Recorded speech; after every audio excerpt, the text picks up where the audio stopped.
In the deep sky of the planet Zilara, a blue light cuts through the clouds like a falling star. But it is not a star, it is a broken spaceship. It crashes into the red mountains with fire and smoke. The ground shakes, the birds fly away, the alarms ring. In the capital city of the Velari are not normal aliens. They are tall, strong, sharp, powerful, and all the rulers are women. In this world, females are warriors, leaders, thinkers. Males are strong too, but they follow, they fight, but they do. Not common. Kalira stands on the balcony of the high tower. Her silver armor shines in the red sun. She's the top warrior of all Velari. She has never lost a battle. She has never smiled. She has never cried. She is made of steel. She looks at the smoke. In the sky, a crash that close is rare. She speaks one word to her second officer: investigate. Soon a group of fast flyers reaches the crash site. The spaceship is small and strange, not made from any known planet. Inside is only one being, a male. But not a Velari. He is short, his skin is soft. His face is injured, but he is breathing. Kalira arrives and enters the ship. She looks at the human man lying on the floor. She does not understand what she feels. He is not strong, not big, not fast, but his face looks calm, even in pain. His chest moves slowly, his heart beats strong. She says, bring him to the citadel alive. Other warriors look at each other. They do not speak, but their eyes say many things. Back in the citadel, the human is placed in a medical pod. The machines study him. They scan his DNA. They show he is from a far planet called Earth. No one has heard of it. Kalira watches the data. This man is not fast, not powerful, but his brain is strange. His patterns are complex. His body is weak, but his mind is not. The human wakes up. His eyes open slowly. He sees a tall warrior looking at him. He does not scream. He does not cry. He just says, "Where am?" Kalira does not answer. She just looks into his eyes. He says, "My name is Ryan. Co-pilot of Earth Mission 12." Kalira says, "You are on Zilara. You crashed here. You are not safe." Ryan says, "I guess that you don't look like my rescue team." Some warriors laugh in the corner, but Kalira does not. She studies him like a puzzlator. She talks to the High Council. They want to study the human, test his strength, see if he is a threat. Kalira agrees, but says, "Do not harm him in secret rooms." Velari males watch the screen. They do not like what they see. They see the way Kalira looks at the human, and they feel something they have never felt before: jealousy. One of them whispers in the dark, "This human will break our order. We must end him." The test room. Ryan stands inside a big glass cube. On the screen, a digital monster appears. Velari warriors failed this simulation. They used force and lost. Ryan watches. He does not attack. He thinks. He moves slowly. He uses tools. He tricks the monster, and he wins. Kalira watches from above. She says softly, "He used mind, not muscles." Ryan looks up at the glass. He sees her watching. He gives a small smile. Kalira turns away, but her hand touches her heart later. At night, Kalira walks alone in the crystal garden. She hears footsteps. It is her second officer. He says, "Do you trust the human?" Kalira does not answer. She looks at the stars. Somewhere in a dark room, a voice speaks again. The human must not leave this world alive. A figure moves through the shadows. A poison is prepared. A weapon is loaded. A target is set. Ryan Cole sleeps in his room. He does not know death is already walking toward him. Ryan opens his eyes again. The lights above are soft blue. The walls around him shine like liquid metal. He tries to move, but the air feels heavy. He is not in pain, but he is not free either. Door opens with no sound. Kalira enters.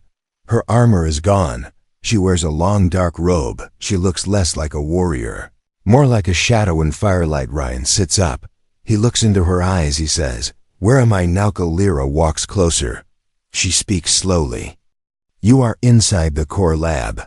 Test facility. You will be examined, observed, scanned, tested." Ryan raises one eyebrow. He says, "So I am a lab rat now?" Kalira tilts her head. "Lab rat." He repeats, "Never mind, just a joke." Kalira does not understand, but something in his voice makes her pause. Outside the room, many Velari warriors gather behind glass.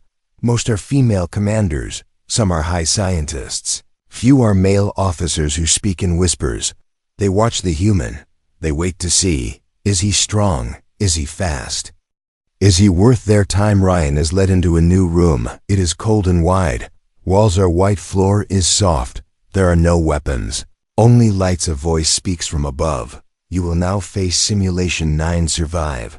That is all. Ryan looks around. He takes a deep breath. The lights flicker. The floor shifts.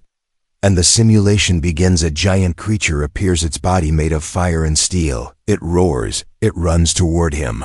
Ryan does not move. Not yet. He watches its steps. He watches its speed. He counts every second. His mind races. His heart stays calm. He dodges left, grabs a small rod from the floor, spins behind the creature, hits its leg joint. The creature turns. He jumps between two walls, tricks it into crashing into a mirror wall. The crowd watching holds its breath. This move, this timing, it is not brute strength. It is precision. It is intelligence. Ekalar leans forward. Her hands grip the edge of the viewing screen. Ryan uses a spark wire, connects it to the floor panel. Electricity bursts. The creature slows, falls, breaks into light. Simulation ends. The room returns to normal. Ryan stands in the middle, breathing steady. Looking up, he says, "Is that it? I was expecting something harder."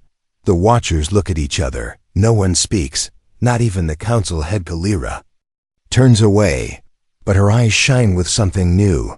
She walks out without a word in a private chamber. She watches the replay frame by frame. Ryan's moves, his choices, his calm. She says softly, "He fights with thought." Outside the chamber, two Valari males talk in hushed voices. They speak of fear, of change, of weakness hidden as charm. One of them says he must be removed before she forgets who she is. Later, Kalira visits Ryan in his holding room. He is sitting, writing something on a wall with a piece of stone. She says, "What are you doing?" He says, "Just making a list of what she asks." He smiles. "Reasons why I might die." Hera Kalira steps forward.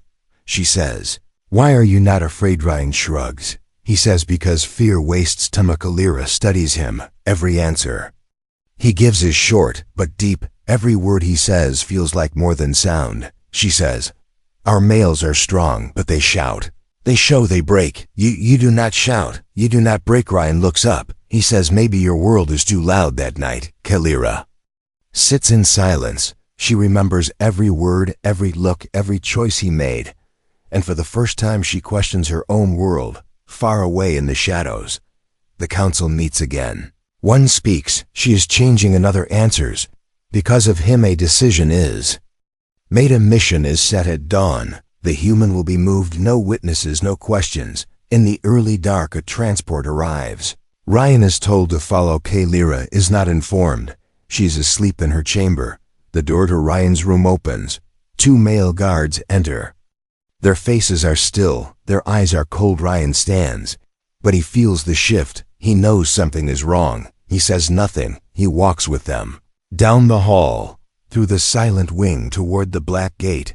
As the gate opens, he sees a desert beyond, empty, dead, final, and he knows this is not a test. This is not a move. This is something else behind them. A voice shouts, "Stop it!" Is Kalira. Her sword is drawn, her eyes full of storm, and for the first time the guards do not know what to do. Kalira stands between the human and the guards. Her sword is raised, her voice like thunder wrapped in silk. She says one word, "Enough." The guards do not move. They look at each other. They wait for orders that do not come. Ryan stands still. He does not run. He does not hide. He only watches. Kalira walks forward. Her eyes burn with something older than war. She asks the guards, "Who sent you?" They do not answer. She does not need them to. She already knows. Back in the Citadel, Ryan is taken to a different room, safer, higher, guarded by those loyal to Kalira. Air in the council halls is colder now. Words are spoken in secret corners. Questions float through the chambers. Has Kalira changed? Has the human cast a spell? Has she forgotten her duty? In the training arena, the Valari males gather. They watch the recording of Ryan's test. One of them slams a hand against the table. His name is Vor Arn, tall, muscular, famous for battle rage and victory songs. He watches the way Kalira looks at the human. In the video he sees what others pretend not to see, and it burns. He walks to the arena floor. He shouts, "Let the human face me." Let him prove his strength, not with tricks, but with fists. Galactic hears of the challenge. She does not approve, but she knows. If she refuses, they will call her weak. She visits Ryan. He sits near the window, looking at the blue moons. He hears her footsteps and smiles. She says, "You are challenged by one of our strongest." He says, "Let me guess, not a fan of Monica." Galactic nods. Ryan says, "Will I survive?" She says, "Only if you use your mind again." The next day, the arena fills with warriors, rows of silver and red armor, eyes sharp like blades, hearts cold like winter. Ryan walks into the circle. No armor, no weapon, only calm. Voran enters. From the other side, his arms shine with heat tech, his chest marked with battle tattoos. He grins like a wolf ready for the hunt. The signal rings. Voran charges like thunder on legs. Ryan steps aside. Barely missed. He does not fight. He dances. He dodges. He watches. The crowd begins to murmur. Why does he not strike? Why does he not fall? Voran grows angry.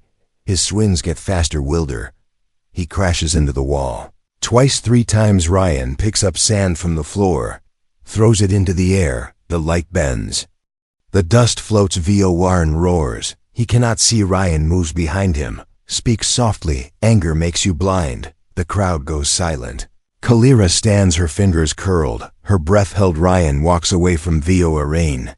He says, "I did not come here to hurt anyone, only to survive." The signal ends. The match is over. Voran kneels, not in pain, but in confusion. Galactic steps into the ring. She walks to Ryan, stands beside him. She says to the crowd, "Sometimes strength is knowing when not to strike." Some cheer, some stay silent, and some begin to fear the change. That night, Galactic walks alone in the moonlit garden. Ryan follows quietly. He says, "You could have let them finish." Mesh replies, "I wanted to, but I could know." Asks why. She looks at the stars, her voice a whisper. "Because when I see you, I do not see weakness. I see something we forgot." In the shadows of the garden, Voran watches his hands and fists. His pride cracked, his heart confused. He turns away, walks into the dark chamber of the old council. He bows before the high priestess. He says, "He has changed her." She feels. She protects. She hesitates. The priestess opens her eyes, eyes that have seen many suns. She says, "Then we must remove the cause." Without her knowledge, back in the high chamber, Galactic receives a message, a new test for the human. She nods, but something feels wrong in Ryan's room. The air smells strange. The food tastes different. The water feels thick. He lies on the bed, eyes heavy, breath slow. Outside the door, a shadow slips away, a vial empty in hand. The next morning, Galactic enters his room. She calls his name, no answer. She rushes to his side, feels his skin.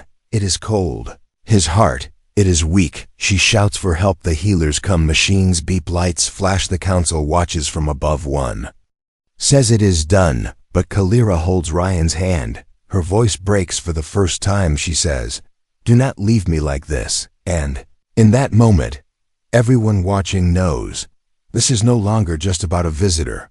This is about something deeper, something dangerous, something unstoppable. Ryan's fingers move just once, and Galactic whispers, "He is not gone, not yet." Ryan lies still under the crystal dome. Lights blink around him. Machines hum like quiet rivers. Galactic stands beside him, her armor left behind her. Sword forgotten. Her fingers touch his hand, not like a warrior, like something else. Something she does not name, because naming it is forbidden. The healers speak in soft tones. The poison was rare, almost invisible, its effect deep. Only his will keeps him alive. Galactic does not leave his side for hours, for cycles, without food, without words.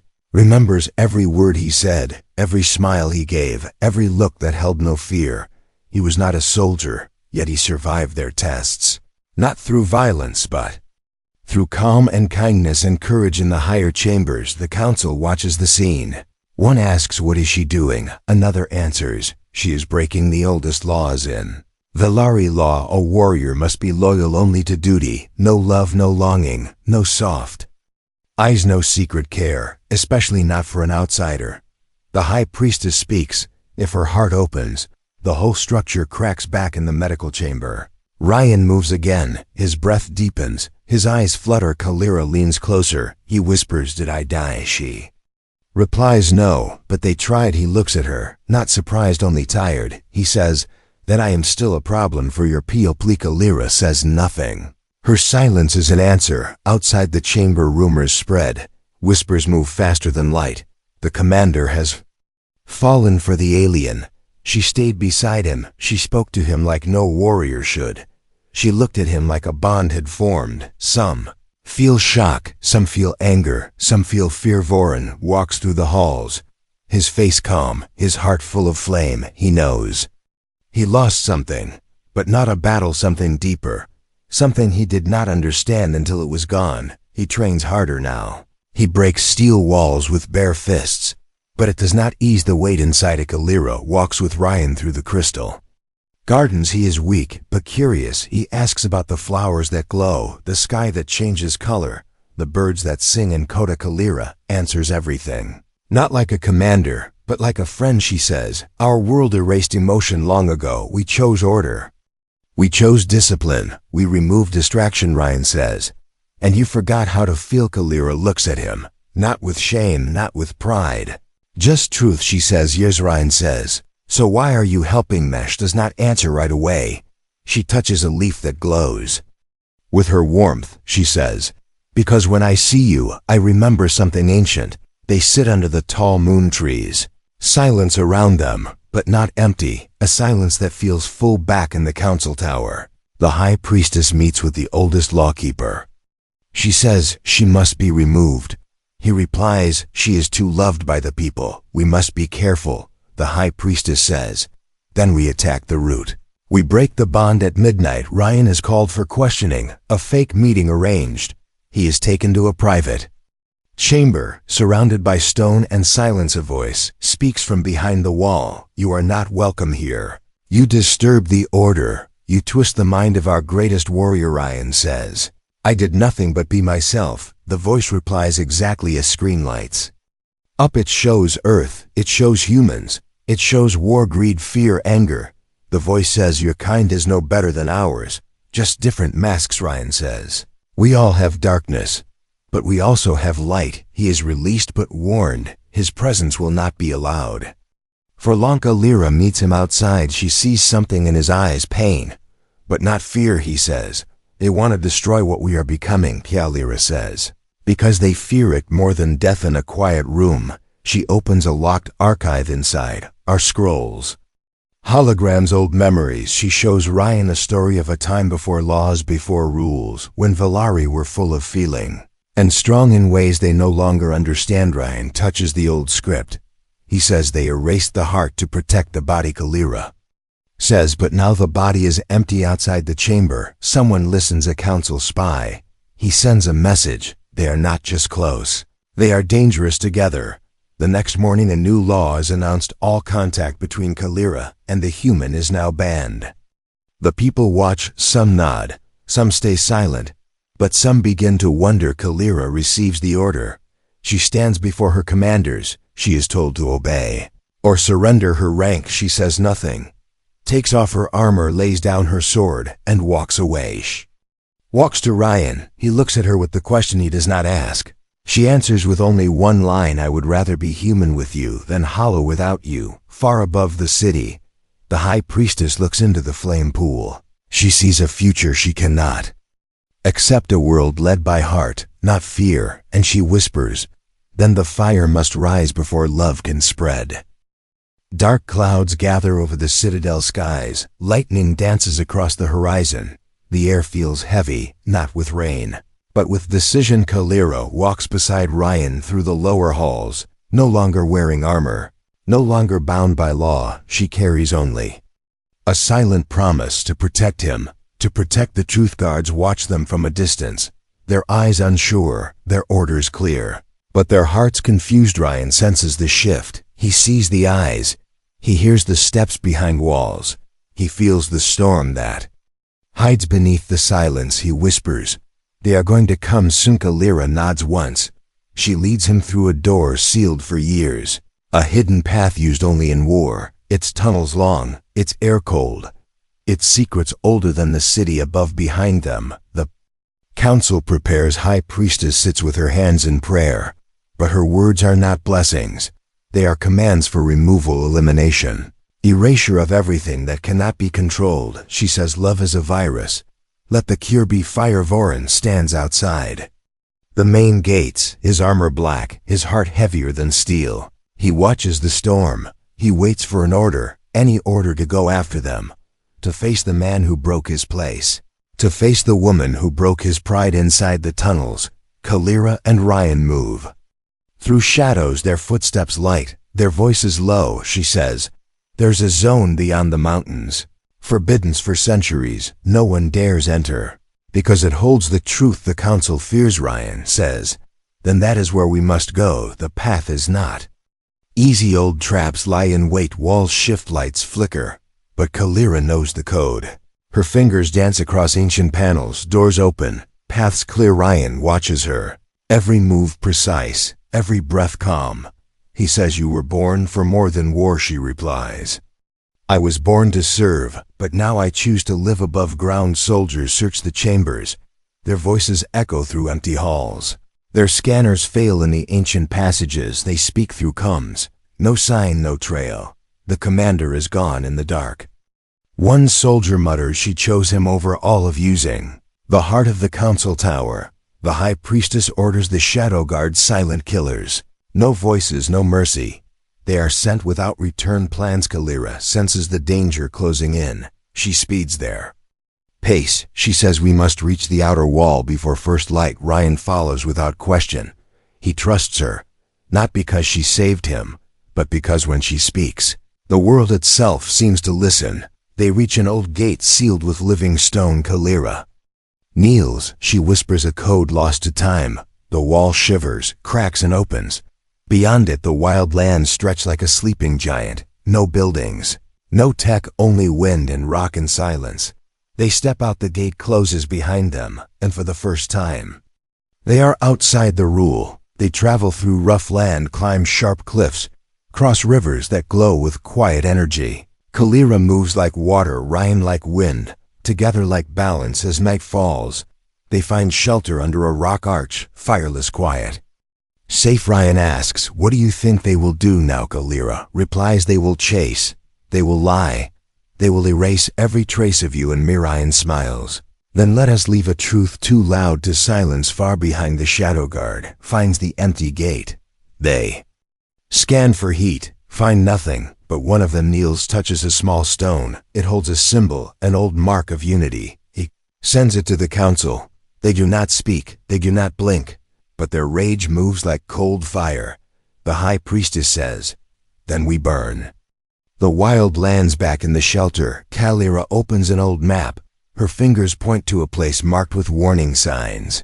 She says, this is where the first memory core sleeps. If we reach it, we can show all Villari who they were before fear. Ryan says, then that is where we go. She looks at him, her eyes soft but sharp.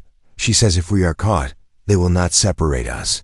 They will destroy us together. He takes her hand, not like a hero, not like a prize, but like an equal, and says, then we stay together. In the far mountains, a shadow moves. The wind shifts, and from the trees, a figure watches. Not Villari, not human, something else. Older, waiting in the forbidden zone. The ground pulses, the air sings, and the first memory awakens, whispering a name not spoken. For 1,000 years, the ground beneath Ryan and Kalira hums like a sleeping beast. The air thick with ancient memory, the sky above them dark, but not with night. It is heavy with the weight of what came before. They stand at the edge of a canyon, carved by time. Before them lies the entrance to the memory core. Its walls not made of stone, but of living metal pulsing with light. A forgotten heartbeat, still alive, still waiting. Kalira walks forward. Her fingers glide across the entrance. It opens. Not by force, not by command, but by presence, by recognition. Inside, silence greets them like an old friend. No sound, no movement, only space and light. And something watching from beyond. Ryan looks around, the walls shift, stories begin to appear, not with words but with images made of light and thought. He sees Valari females laughing once, holding hands, telling stories, smiling without reason. He sees Valari males building homes, not weapons, dancing under stars, not marching into war. He sees children playing without ranks or rules. Galira steps beside him, her eyes wide, her heart unsure. She says, "This is not the Valari I was taught." A voice echoes from the center of the chamber, not male, not female, not Valari. It speaks like wind, like fire, like memory. It says, "You have returned." Galira replies, "We were never here before." The voice responds, "You carry the same blood. You carry the same choice." Ryan steps closer. He says, "What happened to your people?" The voice shifts, and the chamber darkens. Then shows war. A sky burning, cities falling, faces crying, bodies, broken hearts. "Shut," the voice says. "They feared their feelings. They blamed emotions for the pain. So they chose silence, they chose structure, they chose to forget." Galira says, "They erased love." The voice agrees, "Yes, and they called it strength." She looks down, she touches her chest. She whispers, "No wonder we feel empty." Ryan watches her. He does not speak, he lets the truth settle in the silence. The voice says, "You are not just a visitor, you are the key. Together you have awakened what was buried. You have made the heart beat again." Suddenly the chamber shakes. An alarm begins to echo. The air tightens. The outside has found them. Galira turns, her voice calm. "They are here," Ryan says. "Then we show them what they fear most." The truth. The wall opens behind them, revealing a second room. Inside stands an orb glowing with memory. Pure and untempered. Galira steps forward. She places her hand on it. And in that moment, every part of her story, every doubt, every touch, every feeling becomes light. The orb pulses, sends a wave into the sky, across mountains, over towers, through every screen in the Citadel. Valari everywhere pause. They see Galira's face, they hear her voice, they see the old world. The real world, the forgotten world. She speaks not like a warrior, not like a rebel, but like someone who remembers what it means to be alive. She says, "We were not born only to obey. We were not made only to conquer. We were once full, whole, and now we can be again." The signal cuts, the chamber fades. Galira falls to her knees. Ryan catches her, her hand cold, her breath slow. The orb drained her, but she smiles. Because the message was sent outside. The shadow guard reaches the canyon. They fire at the entrance. The walls resist, but they will not hold forever. Ryan lifts. Galira carries her through the collapsing path. He runs without plan, without direction, only with hope. They reach the outer ledge just as the sun begins to rise behind them. The core burns, not in anger, but in release from the highest towers. The Valari watch. Some weep, some remember, some turn away. But something inside each of them shifts. The high priestess stands before her mirror, her face unchanged, but her world no longer quiet. She whispers. They broke the silence back in the canyon. Ryan lays Galira down. Her eyes flicker, her lips tremble. She says, "Did they hear?" He nods. He says, "Yes." "And they will never unhear it." She tries to rise, but he holds her gently. He says, "Rest, you changed." Everything in the distance, a signal light begins to flash. A ship is coming, but not from Valari skies. It is earth-made. It is hope-shaped. Galira sees it. Her eyes wet. She says, "Then maybe this is not the end." Ryan replies, "Maybe this is the beginning." The ship descends. Valari warriors approach, weapons not raised, questions in their eyes, and above them all, the memory core sends one last message into space. A signal searching for others who have forgotten what it means to feel. The sun rises over the wild lands, its light soft like a promise. The wind carries the memory of something new, something born not in battle, but in truth. Ryan sits beside Galira. She rests in silence, not broken, only still, like the earth after a storm above. Then the earth ship hovers, not large, not threatening, just waiting, its door open like a question. Valari warriors begin to gather. Their armor shines, but their weapons stay down. They do not shout, they do not march. They only watch among them stands. VOR and his fists are not clenched, his face not hard. He looks at Ryan not with hate, but with something deeper. Something without. Namkalira opens her eyes, sees the crowd, feels the weight of their stares. She rises slowly. Ryan holds her arm, but she lets go, not in rejection, but in strength. She steps forward, her voice steady. She says, I was your commander. I led you with law. I served you without question. But I forgot something. She points to the sky, to the memory core, now silent. She says, we were not born in silence. We were shaped by feeling. We were made to care.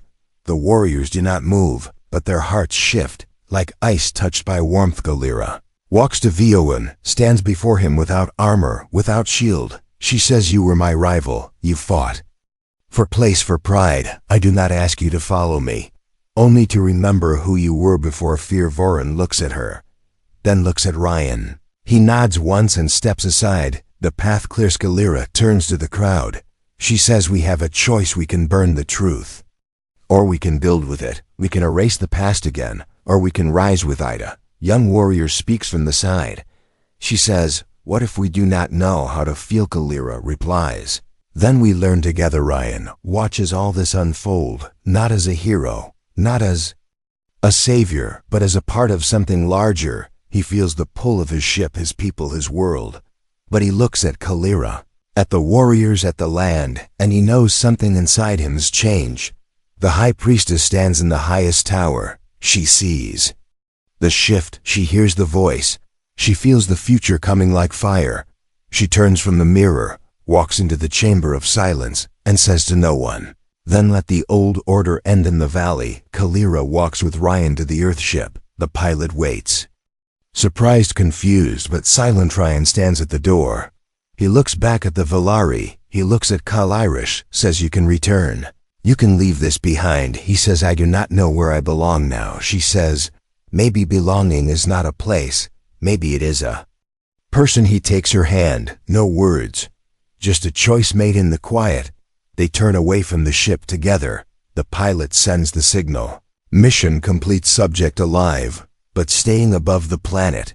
The message from the memory core travels. It moves past moons, past systems, into the dark. In another galaxy, a signal is received. A screen lights up.